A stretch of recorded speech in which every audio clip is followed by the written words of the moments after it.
What come out your mouth is what's going to come back to you. It's the law of attraction. All men are dogs. You finna meet all of them. I never get nobody. You're not. I can't lose this weight. You sure ain't. I'm going to get fit this year. Strong possibility. I'll never be rich. I promise you. I'm going to be rich one day. Strong possibility. That's how it works. It's the law of attraction. It doesn't matter whether you believe in it or adhere to it. It is the law of attraction. The moment you say it, you begin to change. It's the process. If you think big, you'll be big. If you think small, you'll be small. Do you have those people in life that appeal to the worst in you and not the best in you? And whenever they connect with you, they bring you down to where you were before? Who do you allow to be in your ear? What kind of relationships are you developing? Are they an asset to you or they are a liability? Do they elevate your spirits or do they tear you down? We get two types of people, nourishing people and toxic people. Nourishing people, they bring the best out of you. They encourage you, they inspire you, they hold you accountable. Toxic people, they are critical people, always telling you what you can't do. They're always measuring your possibilities based upon their failures. They don't know what's possible for you.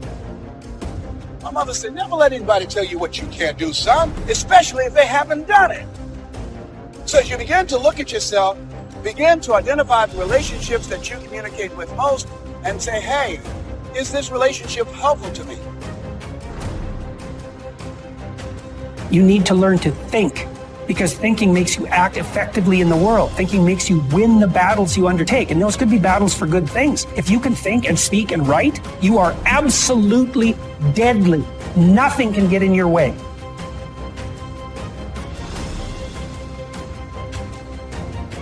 I don't care how much you murmur and complain and kick and fuss and scream and yell. When you know that God has a plan for your life, He has you tied up while you acting crazy. Tie you up while you're trying to do your own thing. Tie you up while your ambition is out of control. Tie you up while your temper is raging. Sometimes God will tie you up till the time is right. Nothing will work. Your money won't work. Your career won't work. The boyfriend will leave. The house will sell. Because when God has you tied up, He's not going to let you get away. Is there anybody in here that's ever been tied up?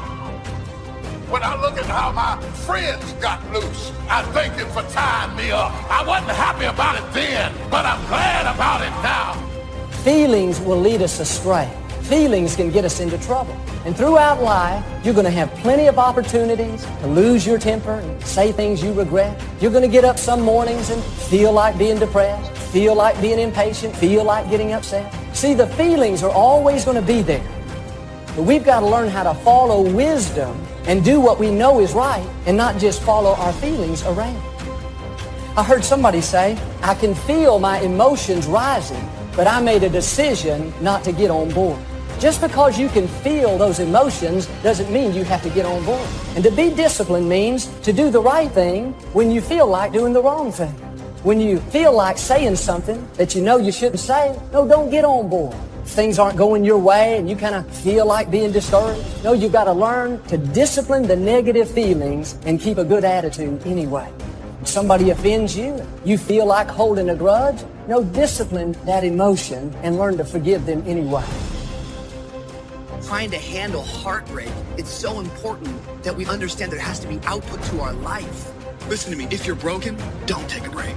Don't let the person who didn't love you stop you from meeting the person who will love you.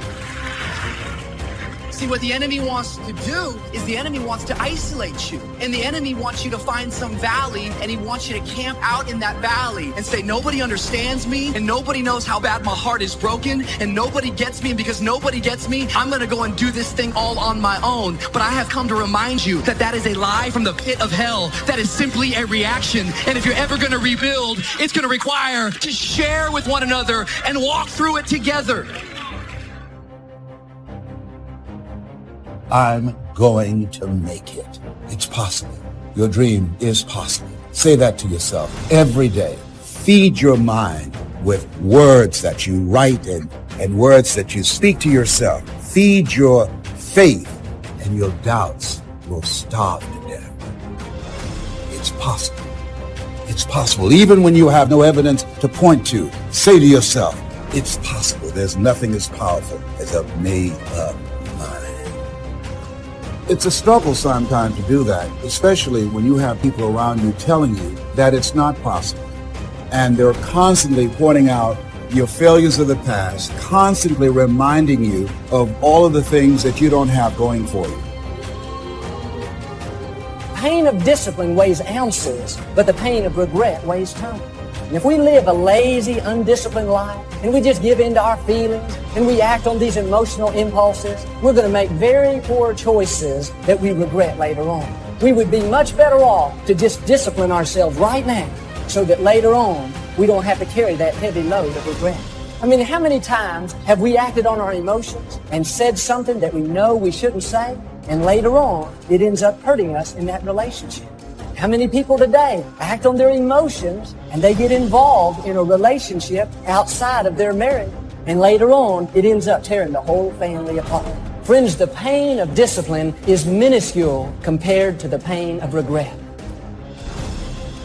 How many marriages have ended because of social media? Your grandparents that's been married for 30, 40, 50 years did not have social media to contribute to the dysfunction of their marriage. We are growing up in a technology age where communicating and social networking has went to a whole nother stratosphere. So technically, it's became even more challenging to be in a functioning, healthy marriage or relationship. How easy is it to get up in the morning when you know you're not doing all that it takes? It's not very easy at all. You can just lay there awake thinking, oh, what's a few more minutes in bed? It won't matter much anyway. Wrong. It does matter. It will matter. Now, how easy is it to get up in the morning when you're pouring it on, doing the best you can, anxious to get going, make progress toward your dreams? It's a whole different story. When you're resting to renew your reserve, it's much different than resting to avoid your day. When you're psyched up and excited for your life, when you're excited for what you plan to accomplish for the day, it's amazing. You'll wake up before the alarm clock even tries to startle you awake.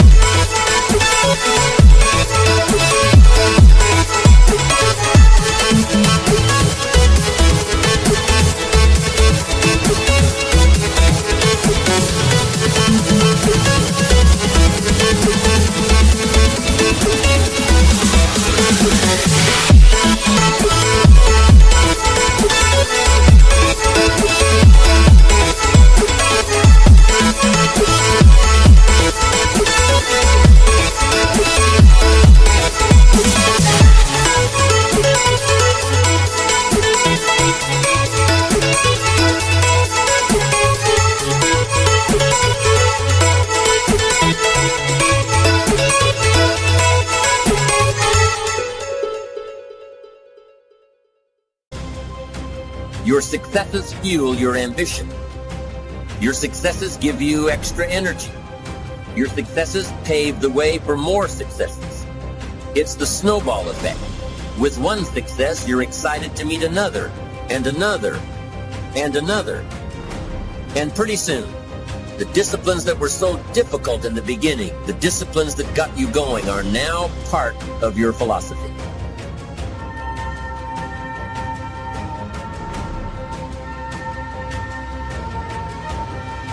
How do you know when you're successful? Do you have to be a millionaire? No. All we ask of you is that you earn all you possibly can. If you earn $10,000 a year and that's the best you can do, that's enough. God and everything else will see to it that you're okay. The key is to just do the best you can. If it's $10,000 a year, wonderful. If it's $100,000 a year, wonderful. If it's $1 million a year, wonderful. It doesn't matter $10,000 a year or $1 million a year. It doesn't matter as long as you've done the best you possibly can. Earn the most you possibly can. Be the most you possibly can. And here's why. The essence of life is growth. The essence of life is growth, to do the best you can. And here's what's interesting. Humans are the only life form that will do less than they possibly can. Humans are the only life form that will settle for less. Every other life form except human beings strive to its maximum capacity. How tall will a tree grow? Approximately. As tall as it possibly can. You never heard of a tree growing half as high as it could. No, trees don't grow half. Trees send their roots down as deep as possible, stretch their limbs up as high as possible, produce every leaf possible and every fruit possible. As a matter of fact, you never heard of a human physically growing half.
We keep growing until we're done. Now that's a part of life we can't control. Find out who you're associating with. If those people add something to you, if they give you something in return, or is it all just a give and take? Meaning, like they just take and then you give. That's a bad relationship, man. Get the negative energy out of life. These people that you're around, they're always complaining and everything else. They're taking part of your soul. You only have so much to give every single day. Why waste it on that, guys? You gotta love yourself in order to love somebody else, guys. You gotta be whole and happy with who you are if you can never help somebody else out. People say, oh, it's selfish to just care about yourself. Well, if you need some fixing and reworking, it's not selfish, because you can get yourself better and then be able to really lend a hand in an honest way to somebody to really help them out. I want you to ask yourself, do I love myself enough to give myself permission to go after what I want? Like, do I love myself enough to exercise this weekend? Do I love myself enough to study that extra hour? Because when you can start saying yes to loving yourself, you start to realize just how far you're able to go. And I wish people knew that the ability to succeed, it's all inside of you. It's never been hidden. It's just, do you love yourself enough to let it out? The best version of yourself is so beautiful and so amazing. And yes, people may not accept you all the time and they may hurt you, but I don't want you to keep that in, because you were meant to be a certain type of person, and there's somebody out there in this world who needs to see you for who you are. The growing of our minds, the expansion of our minds, that we can control. And that's what tends to get away from us. All life forms inherently strive to their max except human beings. Now, why wouldn't human beings strive to their maximum possibility? Here's why. Because we've been given the dignity of choice.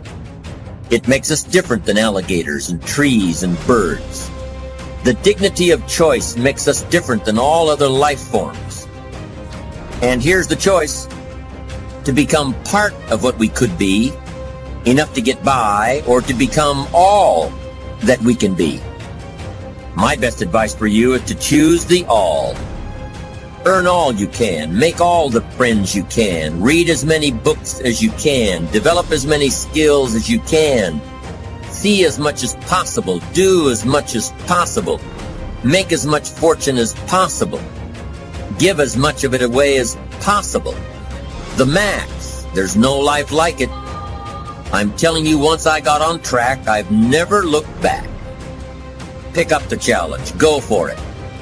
Take the best of the two easies. Take the root of it's easy to get ahead. It's easy to do all you can. It's easy to succeed.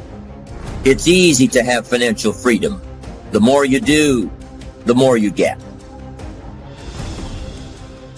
So the two primary benefits of positive reinforcement are, number one, to build good habits, and number two, to create more energy to fuel your ambitions, your desires, your achievements.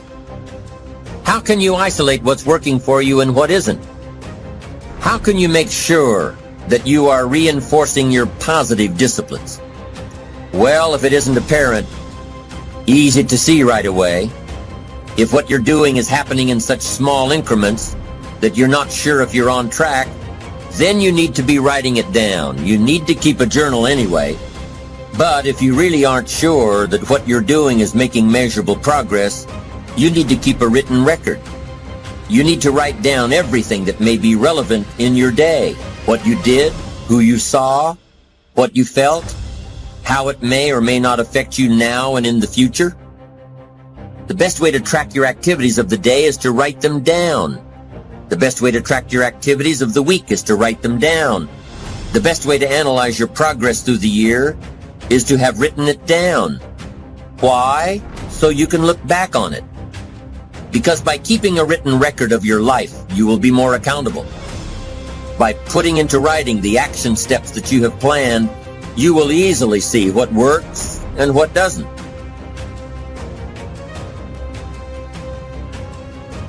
Most people just try to get through the day, never writing anything down, never keeping track of their progress along the way, never really knowing if they are doing all they can to reach their goals, to drive their ambition. But gifted people learn to get from the day. They don't let a day end without picking up some valuable experience, some emotional content, some idea that may positively affect their future. To get the most from a day, to learn the most from a day, you need to be able to reflect on the day. And how can you reflect on a day unless you record it in history?